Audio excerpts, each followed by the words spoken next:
코로나19가 장기화되고 있습니다. 이때 우리 믿음의 백성들은 어디에 집중해야 할까요? 좀 많은 생각을 해봤습니다. 이때 우리가 어디에 힘을 써야 되는가? 우리 모두가 리모델링을 좀 해야겠다. 리모델링에 힘을 써야겠다. 코로나가 확산되면서 외출을 못하게 되고 해외의 문이 닫히고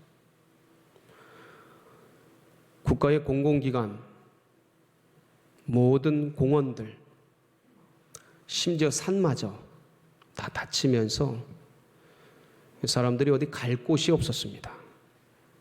심지어 재택근무도 하고 집에서 많이 머무르게 되면서 우리나라 많은 분들이 힘을 썼던 분야가 있습니다. 집을 고치는 겁니다. 욕실도 고치고 침실도 새롭게 하고 가구도 바꾸고 거실에 소파도 좀 새롭게 하고 하우스 리모델링, 집을 고치는 거였습니다. 이렇게 위중한 시기에 우리 믿음의 백성들도 리모델링을 해야겠다. 집을 고치는 하우스 리모델링도 중요하지만 우리 믿음의 백성들은 혈과 육으로 사는 사람들이 아니기 때문에 우리의 싸움은 혈과 육에 대한 것이 아니요 정사와 권사와 세상의 어둠의 주관자들과 하늘에 있는 악한 영들, 원수, 마귀, 사단과의 싸움이고 씨름이기에 우리가 고쳐야 될, 우리가 리모델링 해야 될 부분은 영적인 리모델링. 그걸 우리가 힘써야 하겠다. 사랑하는 성도 여러분, 오히려 외출하지 못하고 여행하지 못하고 어디 갈 곳 없는 지금이 사실은 고난이죠. 그런데 이 고난의 때에, 어려운 때에 집을 고치고 그러듯이 우리의 영혼의 영적인 리모델링을 한다면 이것이 전화위복의 축복이 될 줄 믿습니다. 어디를 고쳐야 되나? 집은 욕실을 고치고 거실을 고치고 침실을 고치고 하면 되는데 영적인 영역은 어디를 고쳐야 하는가? 고쳐야 할 부분을 오늘 본문이 말씀하고 있습니다. 12절에 어떻게 기록이 되어 있어요? 12절 한번 보실까요? 시작. 내게서 날 자들이 오래 황폐된 곳들을 다시 세울 것이며 너는 역대 파괴된 기초를 쌓으리니 너를 일컬어 무너진 데를 보수하는 자라 할 것이며 길을 수축하여 거할 곳이 되게 하는 자가 하리라. 아멘. 오래 황폐된 곳들을 다시 세우라. 오래 황폐된 곳을 고쳐야 되는 거예요. 하나님 나라의 오래 황폐된 곳이 어딜까? 영적인 세계에 오래 황폐된 곳이 어딜까? 참 곰곰이 생각하면서 찾아보았습니다. 그랬더니 하나님의 꿈이, 하나님의 비전이 망가져 있어요. 던져져 있어요. 버려져 있어요. 하나님의 꿈, 그게 오래 황폐되어 있어요. 하나님의 꿈이 뭐였죠? 하나님의 꿈 굉장히 단순합니다. 여러분 부모님들이 자녀들에게 바라는 꿈이 뭡니까? 너무 단순하죠. 행복하게 잘 사는 거. 이거보다 더 바랄 게 있습니까? 자녀들이 행복하게 잘 사는 것보다 더 바랄 게 어디 있습니까? 부모들이 한결같은 꿈이죠. 하나님의 꿈이에요, 그게. 하나님이 낳은 인류가, 인생들이 행복하게 잘 사는 거예요. 주님께서 이사야서 43장 21절에 그렇게 말씀하셨잖아요. 이 백성은 내가 나를 위해 지었나니 나를 찬송하게 하려 함이니라. 하나님 찬양하며 하나님 기뻐하며 그 코에 콧노래가 있고 그 입술에 휘파람 소리가 있고 즐거움 기쁨 속에서 찬양하며 노래하며 그 사는 그분들의 모습을 한번 생각해 보세요. 상상해 보세요. 그 마음에 얼마나 기쁘고 행복하고 은혜가 있고 즐거움이 있는가. 주님이 그렇게 살길 원하는 거예요. 그렇게 살도록 우리를 지으신 거예요. 그 구체적인 그렇게 사는 구체적인 방법이 창세기 1장 26절이었어요. 하나님이 이르시되 하나님의 우리의 형상대로 우리의 모양을 따라 우리가 사람을 만들고 그들로 바다의 물고기와 하늘의 공중의 새와 이 땅에 기는 것과 온 땅의 것들을 뭐 하자? 다스리게 하자. 다스리게 하자. 이 하나님의 꿈이에요. 하나님의 소망이에요. 인간을 창조한 목적이고 인간을 향한 하나님의 소망이고 하나님의 꿈이에요. 이렇게 온 땅을 다스리는 하나님의 뜻을 품고 행복하고 기쁘게 살며 이들이 온 땅을 다스리는 것. 소박한 꿈이죠. 근데 이게 어떻게 됩니까? 이 꿈이 인간이 죄를 범함으로 산산조각이 나죠. 여러분, 제가 혹시 오해가 있을까 봐서 말씀을 드리는데 하나님의 꿈은 영원합니다. 절대적으로 망가지지 않아요. 시작한 그분이 반드시 완성하십니다. 알파요 오메가이신 그분이 분명히 이루십니다. 아멘이십니까? 저는 그걸 믿습니다. 그런데 역사 속에서 마치 망가진 것 같은 거예요. 꿈이 깨지는 것 같은 거예요. 하나님은 반드시 이걸 합력해서 선을 이루어 가시는 분인데 우리의 역사 속에서 죄를 지은 인간을 통해 하나님의 꿈이 산산조각이 나는 것 같이 보여지는 거죠. 서로 행복하게 살아야 될 사람들이 죄를 서로 전가하고 네가 했다 제가 했다 다투고 싸우고 경쟁하고 전쟁하고 서로 강도질하고 도적질하고 수많은 싸움들이 결국은 행복해야 될 이 땅이 난장판, 난투장이 되고 찬양해야 될 그 입술에 찬양이 끊기고 원망과 불평과 탄식들이 온 땅에 만연된 이런 삶을 사는 고통 속에 사는 고단한 인생길을 걸어가는 아픔의 세월들을 지나게 되었어요. 아, 이렇게 하나님의 꿈이 멀어지는가 보다. 아, 하나님의 꿈이 이렇게 깨어지는가 보다 라고 생각하는 어느 날 우리 주님께서 그것을 그냥 두지 아니하시고 하나님의 놀라운 사람들을 일으키시길 원하시죠. 근데 이 땅의 사람들은 하나님이 만드신 만물을 다스리고 지배하고 통치해야 하는데 하나님을 등지고 사는 백성들이 벌어지는 일들은 피조물의 지배를 받고 만물의 다스림을 받고 그 풀, 나무, 돌, 호랑이 세상의 이런 것들을 섬기며 우상 숭배하는 비참한 지경에 이르게 된 거예요.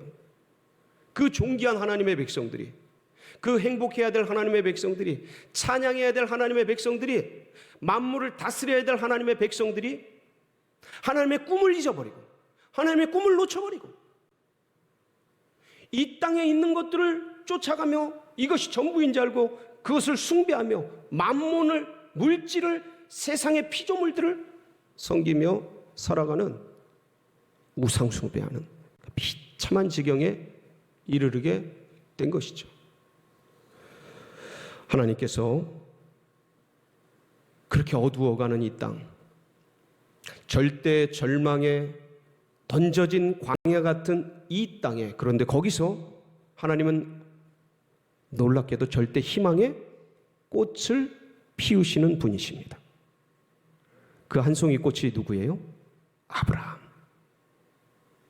아브라함을 주님께서 택하시고 하나님이 그 사람을 택하여서 그 가정을 일으키시고 그래서 이삭과 야곱이 낳은 12아들, 그래서 거기서 요셉이 애굽의 총리가 되고 그러면서 이 야곱의 가정이 애굽으로 들어갔어요. 하나님께서 이 아브라함의 후손을 한 민족을 만들어내셔요. 애굽을 자궁 삼아서 민족을 출산하셔요. 그래서 모세의 인도를 통해 출애굽을 하게 되죠. 그리고 이들이 만 2달 만에 석 달이 시작되는 그날 시내산에 도착을 해서 거기서 하나님과 언약을 맺죠. 너희가 내 말을 잘 듣고 행하면 너희들 내 소유가 되게 하고 거룩한 백성이 되게 하며 제사장 나라가 되게 하리라. 거기서 계약을 맺습니다. 그래서 노예 백성이 하나님의 백성이 돼요. 아브라함부터 시작하여서 쭉 내려온 이 하나님만을 믿는 백성, 그 계약서가 바로 율법이죠. 십계명이고. 이렇게 해서 하나님만을 믿는 백성들의 이 신앙을 유대교라 하였어요. 아브라함부터 시작이 됐죠. 2000년간 유대교가 쓰임을 받아요. 하나님의 꿈을 전달하는 창구가 돼요. 하나님의 복음을 드러내는 그런 창구가 되었습니다. 그런데 이것이 타락하고 율법화되고 화석화돼서 율법에 넣어놓은 본질인 사랑을 잃어버리고 변질이 되었어요. 그렇게 던져져가며 하나님의 꿈이 또 흐려지고 있는 그때에 하나님께서 누굴 보내셨어요? 성육신하여 이 땅에 오신 분, 예수 그리스도. 대림절을 대망하는 첫 주간 촛불 하나가 켜져 있죠. 예수 그리스도를 이 땅에 보내셔서 십자가에서 인류의 죄를 다 씻어주시고 부활하심으로 말미암아 영생의 소망의 문을 여시고 길이요 진리요 생명으로 우리에게 놀라운 소망을 일으켜주셨어요. 길을 열어주셨어요. 그래서 이 예수 그리스도의 신앙과 복음을 믿는 백성들 기독교라 하였습니다. 이 신앙 체계를. 그래서 이 복음의 아름다운 은혜를 입은 이 기독교가 1500여 년간 쓰임받았습니다. 그런데 이것마저도 부패해지고 있습니다. 믿음으로 말미암아 구원 얻는 교리들 다 버리고 행위로 말미암아 구원받는 이상한 교리들, 혼합주의와 여러 가지 행위주의들을 다 섞어가지고 변질돼 버리게 되었어요. 그때 하나님께서 또 한 사람을 일으키셨습니다. 오직 믿음, 오직 말씀, 성경, 오직 은혜. 누구였어요? 1517년 10월 31일 비텐베르크 성전 문 곁에 95개 반박문을 들고 일어난 그 한 사람, 마르틴 루터. 그래서 거기서 시작된 믿음의 체계, 신앙의 체계를 개신교라고 하였습니다. 그래서 앞에 일어난 기독교는 자연스럽게 구교, 천주교가 되었죠. 그러니까 기억해 보세요. 유대교 2000년 쓰임 받았어요. 천주교 1500년 쓰임 받았어요. 개신교 이제 504년 됐어요. 이 흐름으로 볼 때 자연스럽게 분명히 500년 이상 쓰임 받아야 하는 그러한 신앙 체계예요.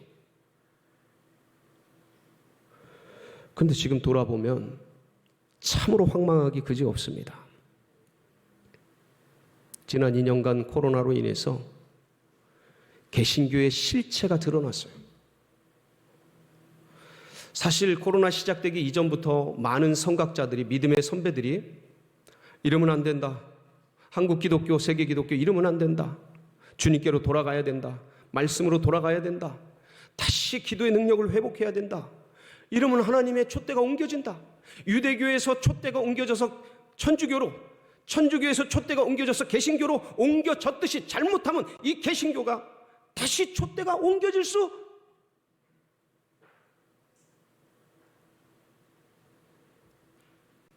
다시 돌아가야 된다. 주님께로 돌아가야 된다. 그러면서 수많은 선각자들과 선배들이, 신앙의 선배들이 부르짖고 외치고 기도하면서 간구하면서 경고의 메시지를 보냈습니다. 듣지 않았어요. 성장주의 신학에 물들고 여러 가지 세상의 인문학에 물든, 그럼 점점점 변질의 길, 타락의 길을 걷잡을 수 없이 걷다가 그 실체가 드러난 것이, 한국 기독교의 실체, 세계 기독교의 실체가 어떠한지를 드러낸 것이 이번 이 코로나19 사태예요. 추풍낙엽처럼 떨어져 나갔어요. 누굴 할 것도 없이, 직시하기 힘들 만큼, 통계내기 괴로울 만큼, 바로 보기 민망할 만큼 무너지고 깨지고 망가져 버리고 말았어요. 그래서 이걸 고쳐 쓰느니, 이 개신교를 고쳐 쓰느니 차라리 새로운 신앙 체계를 일으키는 게 낫지 않을까 하는 생각이 들 정도예요. 그런데 이게 어떻게 세워진 교회예요? 주님의 피로 값주고 산 교회 아닙니까? 십자가의 선혈을 흘리고 세운 그런 교회 아닙니까? 몸된 교회. 이게 이렇게 무너지는 것을 그냥 볼 수는 없는 거 아닙니까? 이렇게 이것이 그냥 다른 것으로 대체되는 것을 바라만 보고 있을 수는 없지 않습니까? 날 버리고 다른 것을 택하는 이걸, 우리가 머물러 있는 이걸 버리고 딴 걸 택하는, 여러분 기억하십시오. 지금도 유대교가 있습니다. 지금도 천주교가 있어요. 촛대가 옮겨간 거죠. 그 일들이 우리에게 일어나는 것을 어떻게 우리가 가만히 보고 있을 수 있겠습니까? 그런데 현실은 아무런 희망이 없어요. 이렇게 끝나는가 보다, 이렇게 망가지는가 보다. 그런데 바로 이때 진짜 필요한 게 이것을 회복시킬 그 한 사람. 저는 여기 계신 여러분들이 이것을 막아주는 그 한 사람 되시기를 축복합니다. 일어나서 다시 빛을 발하는, 다시 이 암울한 시대에, 어두운 시대에 하나님의 그 심판에 막대기를 막아서는 그런 분들이 되시기를 축원합니다. 에스겔서 22장에 보면 주님의 간절한 마음이 나와 있어요. 22장 30절 한번 보겠습니다. 시작. 이 땅을 위하여 성을 쌓으며 성 무너진 데를 막아서서 나로 하여금 멸하지 못하게 할 사람을 내가 그 가운데서 찾다가 찾지 못하였으므로 멸망시켜 버렸다. 근데 주님이 하고 싶은 건 심판이나 멸망이 아닌 거예요. 그 성 무너진 데, 무너지는 것은 인간의 연약함입니다. 실수하고 죄 짓는 것은 인간의 부족함이에요. 그런데 그 성 무너진 데, 연약한 데, 부족한 데를 막아서서 주님의 심판을 막아줄 그 한 사람을 주님은 찾고 계신 거예요. 지금도 한국교회에서, 우리 가정에서, 이 나라 민족 가운데서 그 막아줄 한 사람을 주님이 찾고 계신 거예요. 그러면 내가 멸하지 않는다. 여러분, 그 한 사람, 이 막아선 그 한 사람을 생각하면 아브라함 생각나요. 소돔과 고모라를 주님이 사자를 보내서 멸망시키려고 하셨잖아요. 심판하시려고 했죠. 근데 그걸 안 아브라함이 뭐라 그래요? 주여, 의인 50이 있는데도 멸하시려니까. 그 의인 50은 누구를 얘기하는 거예요? 구체적으로? 조카롯이죠. 조카롯. 아들처럼 여겼던 그 조카롯. 그 영혼을 품에 안고 아버지 45명도 멸해 30명, 40명, 30명, 20명, 10명 주님, 그 한 사람 주님이 그거를 멸하는 중에 기억을 하셔서 롯과 가족을 구원해내심. 그 성 무너진 데를 막아설 사람이 필요한. 그래서 역대에 무너진 기초들, 유대교에서 천주교로 넘어, 천주교에서 개신교로 넘어, 이 개신교의 이 무너진 기초들을 다시 세울 사람, 사방이 무너진 성과 같은 이 개신교회, 거기에 성 무너진 데를 들어가서 아버지 하나님 긍휼히 여겨주시옵소서, 하나님 한 번 더 써주시옵소서, 고쳐주시옵소서, 하나님이 죄악을 용서해 주시고, 하나님 가정에 들어가서, 사회에 들어가서 나라와 민족을 품고 성 무너지는 데를 막아설 그분, 주님이 찾고 계시는데 저는 거기에 여러분이 있기를 축원합니다. 여러분, 이건 선택이 아니에요. 진짜 위중한 위기 중에 위기예요. 다음 세대가 끊어진다 그러지 않습니까? 미전도 종족의 기준이요, 한 민족을 미전도 종족으로 분류하는 기준이 크리스찬 4% 이하면 미전도 종족이 돼요. 100명 중에 4명이죠.